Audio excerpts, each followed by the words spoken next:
Hello, everyone. Welcome to Season 3, Episode 2 of Chebacco Chats. I'm your host, Jenna Gendreau. This season of Chebacco Chats dovetails into the publication of the MDI Historical Society's annual journal, Chebacco, and it'll be arriving in members' mailboxes in May. So this year's theme for Chebacco is imagining what if. And so that's what we'll also be exploring in Chebacco Chats Season 3. Today, we are re-airing our second ever episode from Season 1 of Chebacco Chats. This originally aired in April 2020. In this chat, Tim Garrity, then historian of MDI Historical Society, had a conversation with Professor Riordan of University of Maine at Orono about Washington and Hancock Counties and their votes to separate from Massachusetts during Maine's long journey to statehood. So I encourage viewers to consider what if Hancock County hadn't separated from Massachusetts 200 years ago. So bear with me one moment and I will get the video going.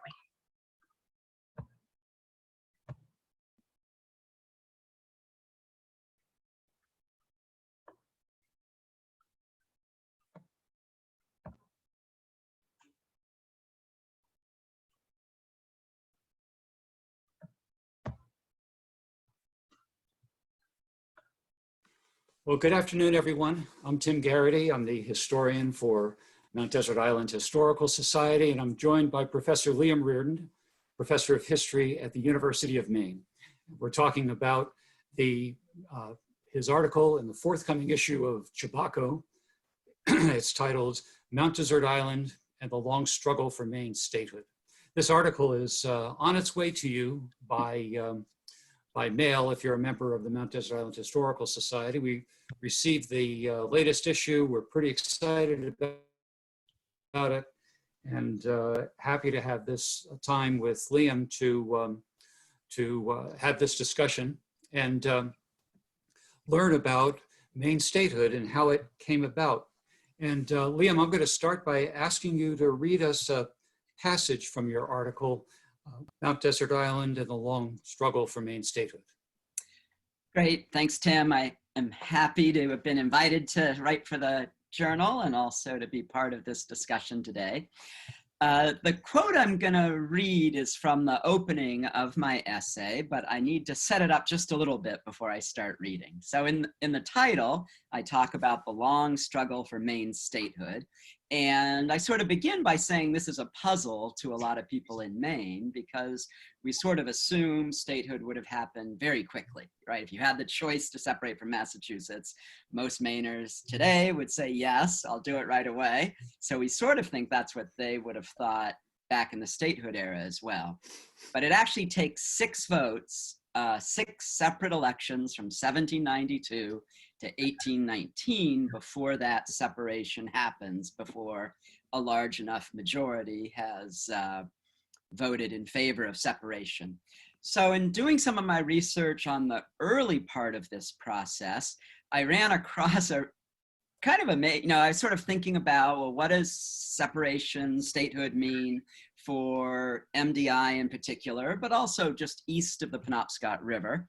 And in one of the earliest conventions to have people gather together to discuss the possibility, one that was held in 1793, there were no delegates from Hancock and Washington County who attended. Now, both those counties were only created in 1789, so they've got small populations, and of course, travel is difficult and costly. And so at that convention, there was a proposal that, well, why don't we just let Hancock and Washington counties stay part of Massachusetts? We, the more populous 3 western counties, could separate and become independent. So that led me to speculate a little bit, and that's what I'm going to read from the start of my essay, right? What if that had happened, right? What if Hancock and Washington County stayed part of Massachusetts, and those 3 counties to the west became independent. So one wonders how such a course might have set down East Maine on a very different path, perhaps as another independent state in New England, or even as a British province. Could the British military presence in the region at the end of the War of 1812 have led it to become part of New Brunswick via a renewed vision of Acadia? Or might it have been built on the legacy of New Ireland, the short-lived refuge for Revolutionary War loyalists east of the Penobscot River? Now, of course, no such division occurred in 1793, but the popularity of separation in Hancock County and on MDI in particular would persistently lag far behind that of other places in Maine, even as the separation movement changed in fundamental ways. So in this particular issue of Chebacco, there's at least 3 occasions, maybe 4, when there was a good chance that Maine east of the Penobscot could have ended up in Canada. And this is probably one of the last chances to appear in a historical timeline where that might have happened. And I know we want to ask, why did it take 30 years? How did this struggle play out over time? And why did it start when it did and end when it did? So what we're looking at here are sort of color-coded votes on the separation question in these 6 instances from 1792 to 1819. And I think it helps us to see more quickly the very long period it took for statehood to be achieved, and also that there's some real ups and downs. The map doesn't get gradually a solid purple color. We can see in 1807, that middle vote, every county in the state except for Lincoln voted against separation. And I guess the most basic thing this reminds us is just how difficult and uncertain this question was.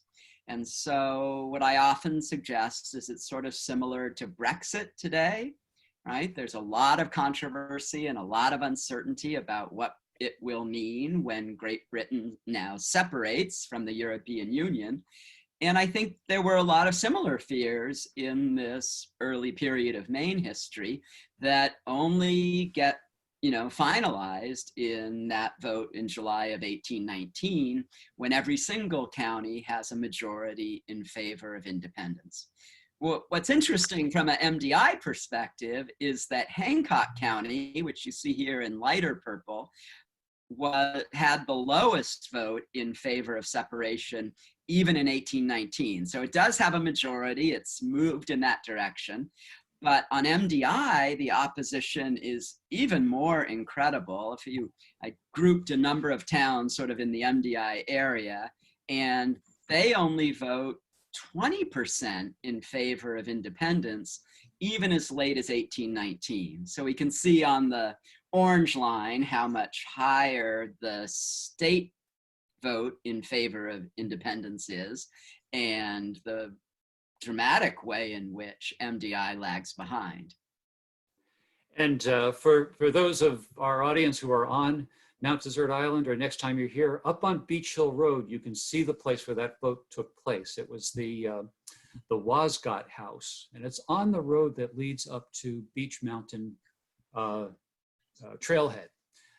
So we know that the vote took place there in, was it July or August, the summer of 1819. The vote was 13-0 in opposition to statehood. And then, Liam, before I started hanging out with you, I would have said that Maine statehood was all about the slavery issue. But I've come to understand from your article that that came very late in the game. Can you help us understand why that was the case? Sure. So it's absolutely true that the most famous thing associated with Maine statehood is the crisis that arose between with the admission of Missouri as a slave state. And so that petition from Missouri had preceded Maine's request to join the United States. So we have this long period of votes. It's finally resolved by the strong majority in favor of independence in July 1819. Then there's a constitutional convention that gets hammered out, that gets approved by voters in the state, and then a petition goes to the US Congress to request admission. And that happens in the very beginning of 1820. Well, that arrives in the US Congress after it has been deadlocked for almost a year over the controversy of admitting Missouri.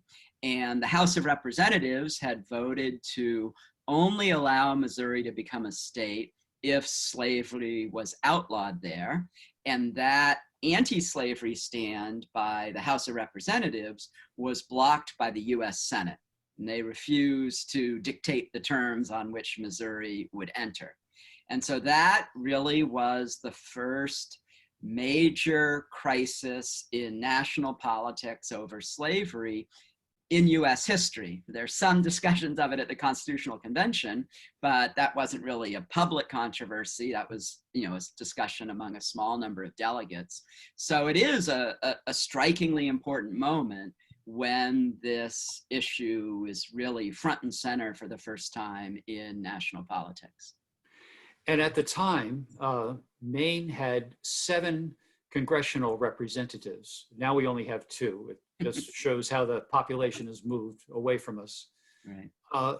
And how did Maine's congressional delegation vote on this issue? So this is really fascinating. The vote in the for Maine representatives to the US Congress was 5 opposed to statehood and 2 in favor. That is that they said, if we have to become a state by being yoked to slavery being accepted in Missouri, then we don't want to be a part of it. And the vote was extremely close in the US Congress. If those 2 Maine representatives in the minority had voted with the majority to oppose slavery in Missouri, that would have been enough for the proposal not to pass the US Congress. And there are only a handful of exceptions of congressmen who didn't sort of vote with their north-south section.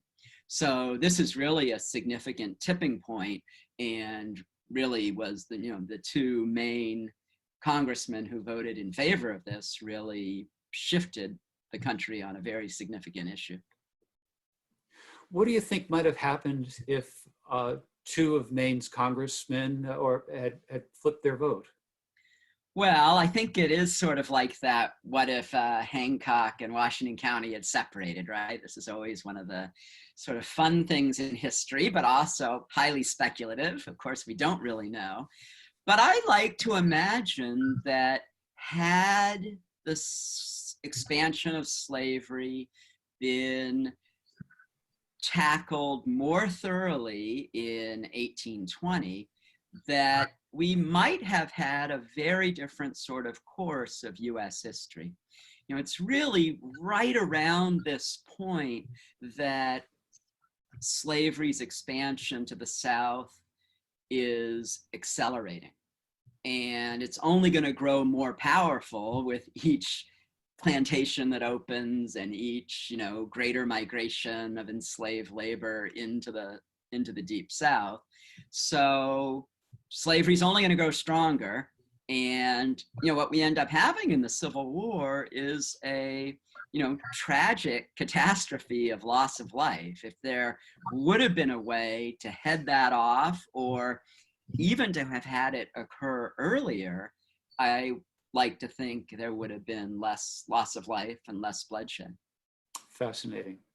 Well, I know here's a touch of how the newspaper reported this issue. I think we want to get to a point you make in your article that much of the story has been told from an Anglo perspective, and you've spend some time thinking about the fate of the Wabanaki and the French-speaking population of Maine in all kinds of ways. And I wonder if you'd touch on that for us.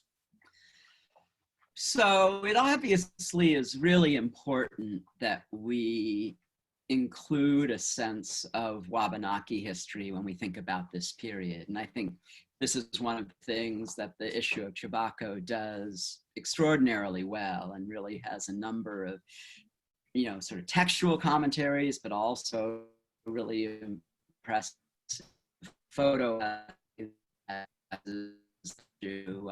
of what is the place of indigenous people in the history of this region. And so I like this map that's from the Portland Press Herald, because it does remind us of the extent of the Wabanaki region, that transnational and covers a number of different states. And I think the critical issue that gets called to the fore with Maine statehood is the question of sovereignty. Maine is going to be independent of Massachusetts. It's going to be a sovereign political entity. And what? Well, we lost Liam Riordan, and we're going to see if we can get him back. I think he will probably try to sign in by Zoom. So we'll hope to bring him back. But while we're waiting for Liam to sign in again, let's see if you have any questions in our audience. Do you have that option? Oh, Liam, you're back. Good. Glad to see you. I have to unmute you, I think, or you have to unmute yourself.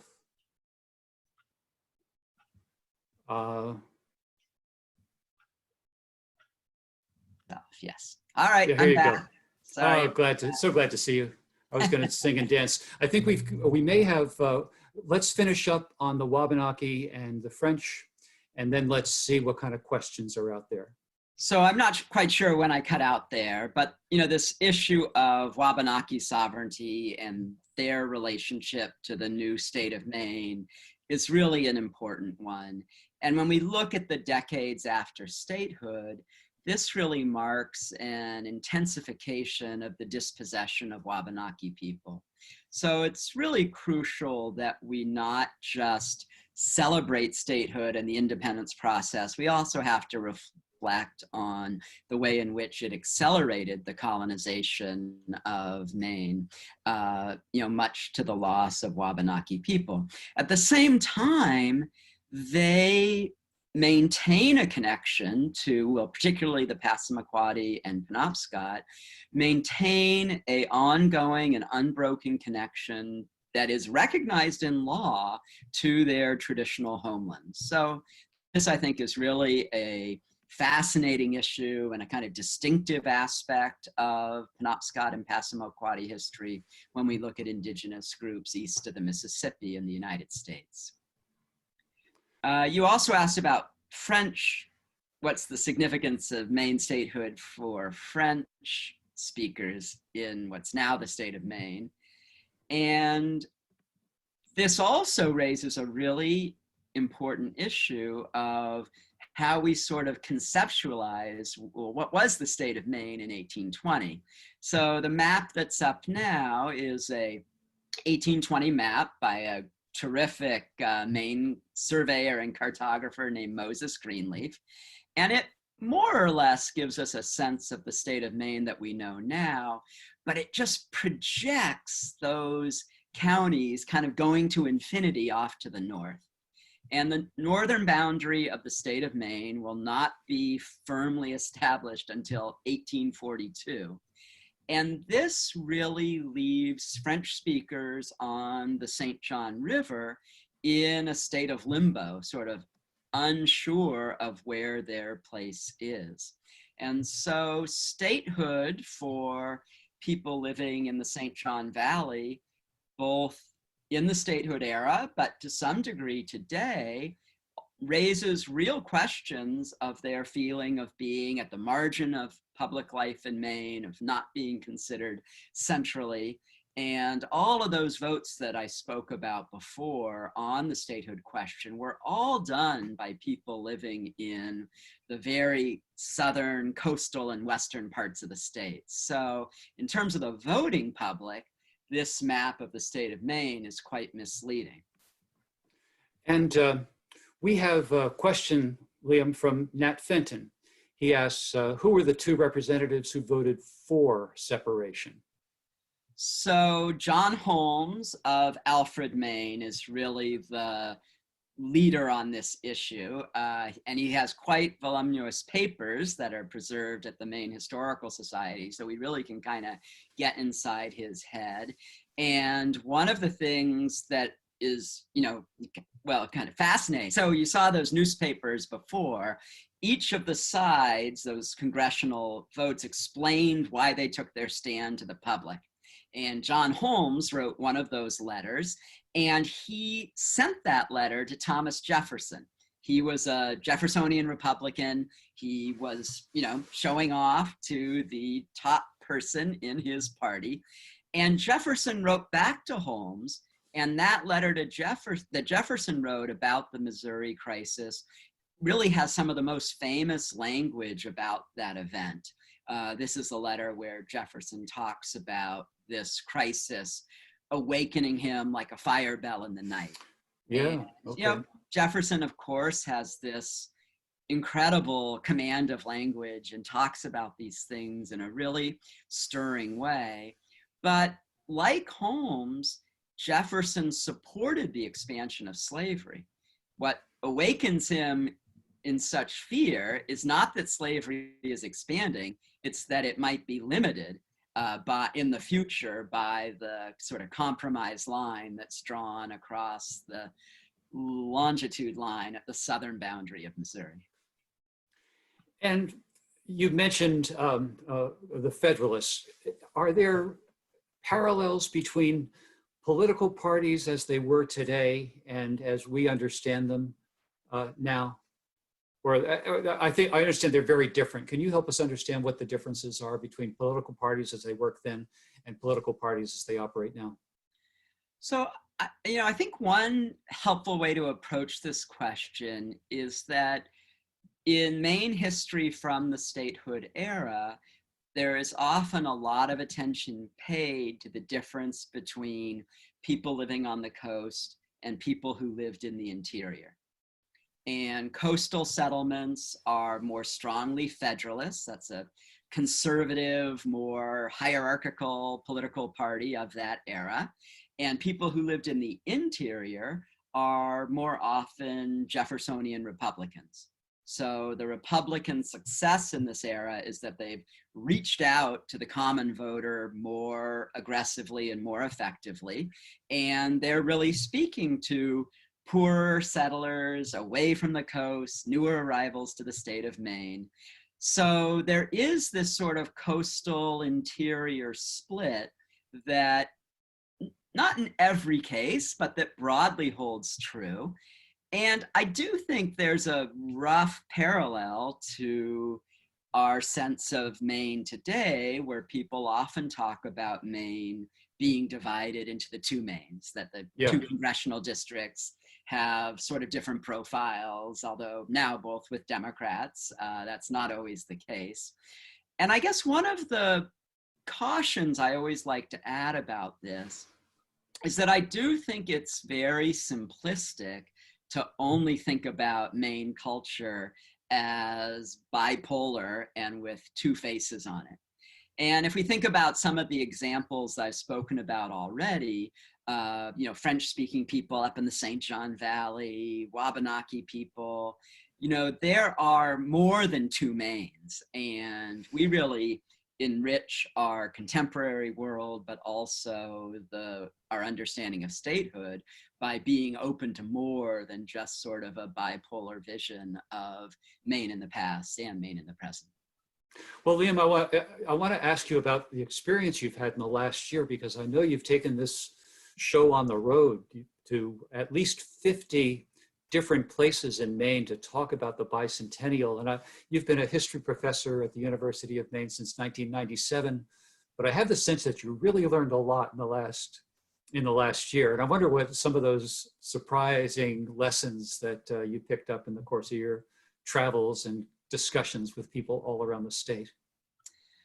So I've learned a great deal by sort of taking my Maine Statehood show on the road. And, you know, it's been fascinating when I gave a talk in Madawaska, when I gave a talk in Eastport, the powerful sense of place that informs people's understanding of the past.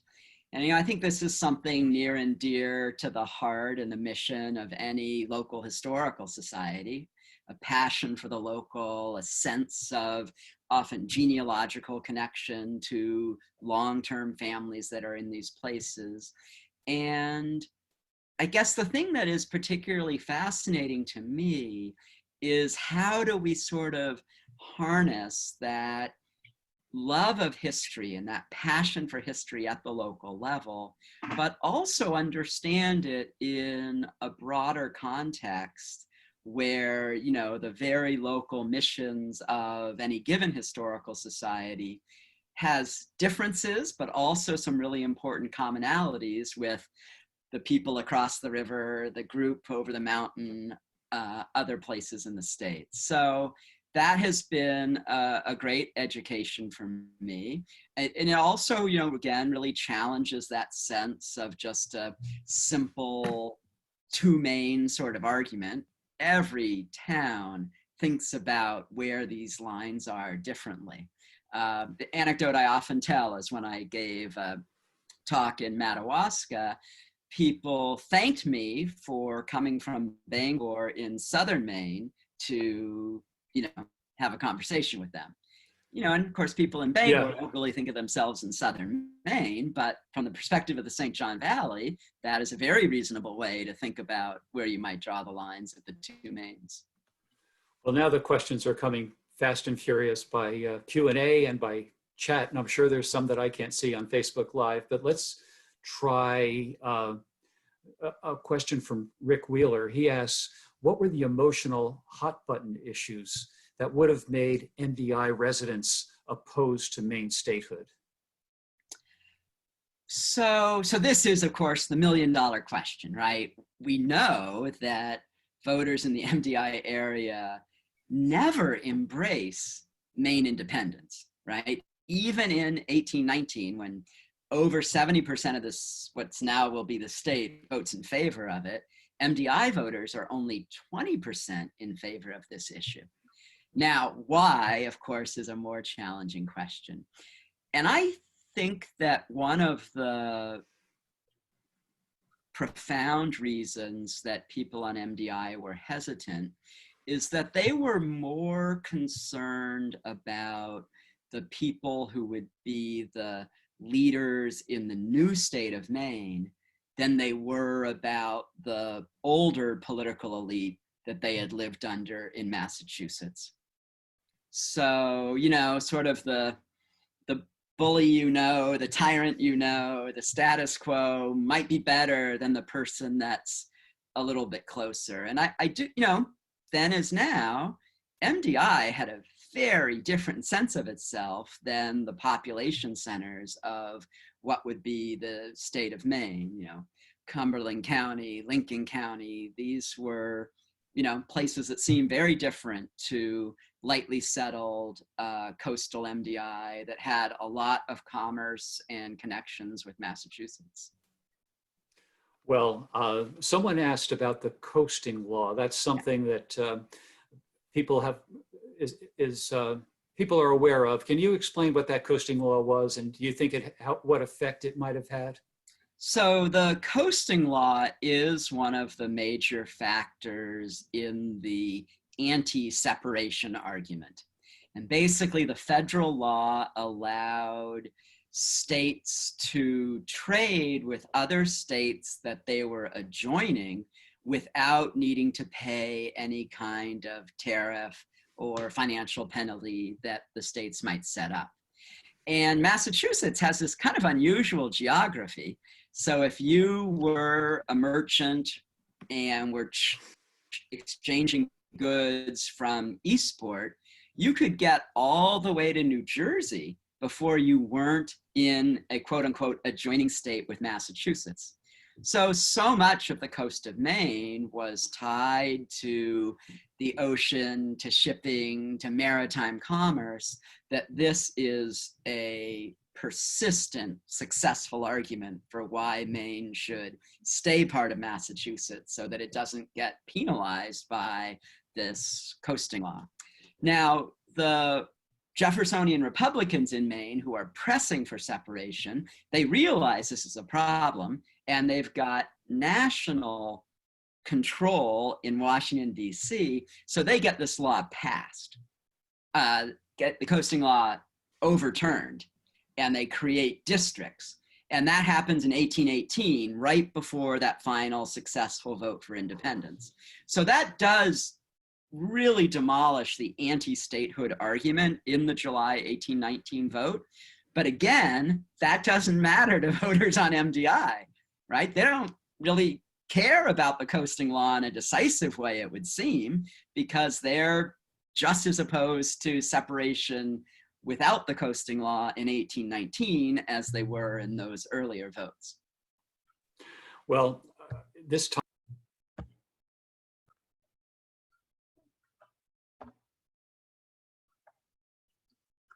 Well, everyone, I hope you enjoyed that chat as much as I did. I particularly appreciated Professor Riordan mentioning that there are more than two Maines. We're more than a bipolar identity in this state. I'm actually coming to you live from the St. John Valley today, and I appreciate that he came up to Madawaska. I wasn't here at the time, but it's awesome that he was able to experience the French-speaking culture up here and learn more about this area around the bicentennial. So you can view Chebacco Chats after they air on our website by visiting www.mdihistory.org/Chebacco-chats.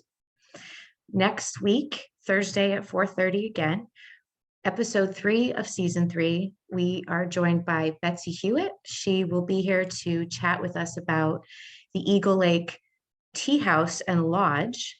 This is the subject of her article for the upcoming Chebacco. If you are not a member of the MDI Historical Society and you are interested in getting a Chebacco, we encourage you to become a member. You can do that on our website. And then Chebaccos are also available for purchase on our website once they come out. If you have any questions, feel free to email me. My website, my email address is jenna.jondro@mdihistory.org. I encourage you all to have a really great evening and take care.